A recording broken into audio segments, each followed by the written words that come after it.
Faris Jauh Talks dan hari ini kita akan membahas tentang film Shang-Chi. Gimana, udah pada nonton film Shang-Chi belum? Keren kan? Karena dia salah satu karakter dari Asia yang muncul di MCU. Memang sebelumnya udah ada, yaitu Wong dari Doctor Strange. Dan kali ini si Shang-Chi membawa kebudayaan Asia di MCU dan itu menurut gue sih keren. Nah, hari ini kita akan membahas tentang Ten Rings yang ada di Shang-Chi karena menurut gue adaptasi yang dilakukan MCU ini berbeda dengan komiknya. Berangkat dari film Shang-Chi, Ten Rings yang ada di MCU ini bermodelnya udah bukan cincin aki lagi, tapi melainkan gelang yang dipakai oleh The Mandarin di pergelangan tangan kanan dan kiri dalam bentuk gelang. Diceritakan bahwa Mandarin dirumorkan mendapatkan Ten Rings tersebut dari sebuah kawah atau makam. Jadi tidak di-mention secara pasti dari mana dia mendapatkan Ten Rings tersebut. Yang ketiga adalah perbedaan yang ada di komik dengan yang ada di film MCU. Nah, di film MCU ini terlihat bahwa setiap gelang terikat dengan sebuah energi dan bisa menghasilkan daya kekuatan serang yang luar biasa, baik itu dilemparkan atau buat dilontarkan atau buat dia bertarung jarak dekat dan juga jarak jauh. Nah, di sini kita juga akan membahas tentang Ten Rings yang ada di komiknya.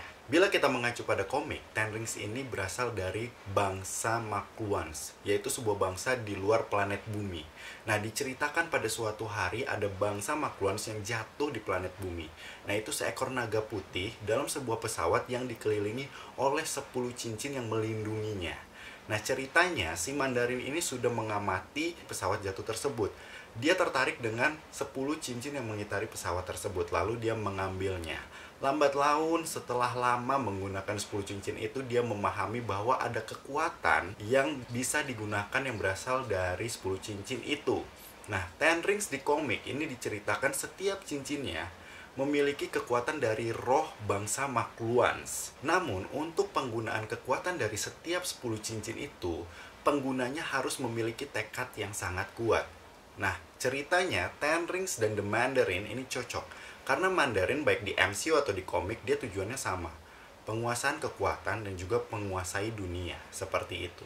Hingga akhirnya Ten Rings menyebabkan konfrontasi terhadap Iron Man sehingga muncul pecahnya konflik dari kepentingan Mandarin dan juga Iron Man.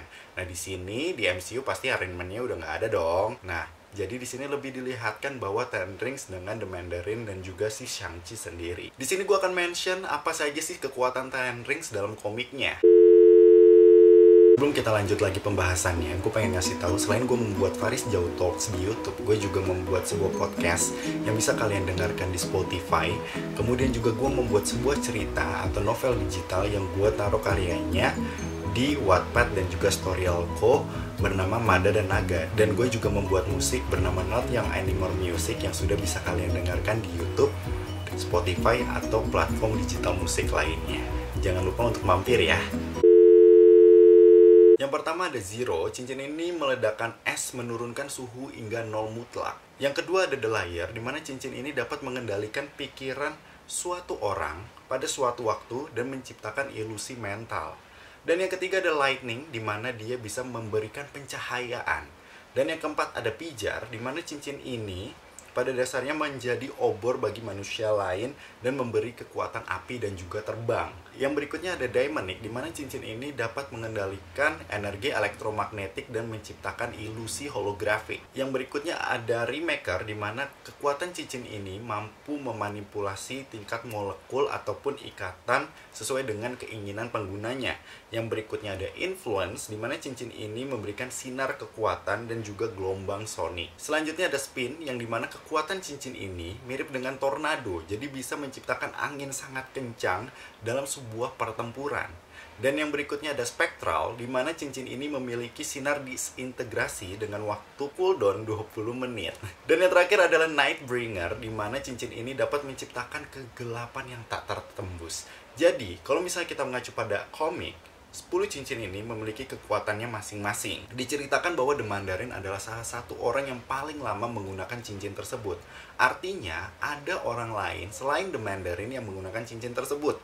Betul sekali, setelah The Mandarin tewas di tangan Iron Man, 10 cincin ini berpencar, mencari hostnya sendiri yang mirip dengan kemampuan mereka atau memiliki tekad seperti setiap roh dalam cincin tersebut. Di sini gue akan menyebutkan 10 karakter yang memiliki tiap cincin dari Ten Rings itu sendiri. Cincin yang pertama dimiliki oleh Lord the Maker, cincin yang kedua dimiliki oleh Mark, cincin yang ketiga dimiliki oleh Colin 16, yang keempat dimiliki oleh Lightning Conductor, yang kelima dimiliki oleh Wilkins, yang keenam dimiliki oleh Victor Cole, yang ketujuh dimiliki oleh Moleman, yang kedelapan dimiliki oleh Alec Eiffel, yang kesembilan dimiliki oleh Abigail, dan yang kesepuluh dimiliki oleh Malekith. Tujuan Malekith ketika mendapatkan satu cincin dan mengetahui kemampuan Ten Rings itu sendiri, dia akan memburu pengguna Ten Rings lainnya untuk mengumpulkannya. Nah, sekarang perbedaan Ten Rings di MCU dan juga komik itu munculkan pertanyaan. Nah, yang pertama adalah, apakah kekuatan asli dari Ten Rings yang ada di komik akan muncul juga di MCU? Nah, yang kedua, apakah sinyal yang berada dalam post-credit scenes di mana Shang-Chi bertemu dengan Captain Marvel, kemudian juga Wong dan juga Bruce Banner mengetahui bahwa di dalam cincin ini memberikan sinyal keluar. Apakah itu memberikan tanda pada ras Makluans yang tidak diceritakan dalam film MCU? Dan yang terakhir adalah ketika skuad Ten Rings, ketika The Mandarin mati dan digantikan oleh adik Shang-Chi, apakah tujuannya berikutnya adalah untuk merebut Ten Rings dari tangan Shang-Chi? Sebelum kita lanjut lagi pembahasannya, gue pengen ngasih tahu, selain gue membuat Faris Jauh Talks di YouTube, gue juga membuat sebuah podcast yang bisa kalian dengarkan di Spotify.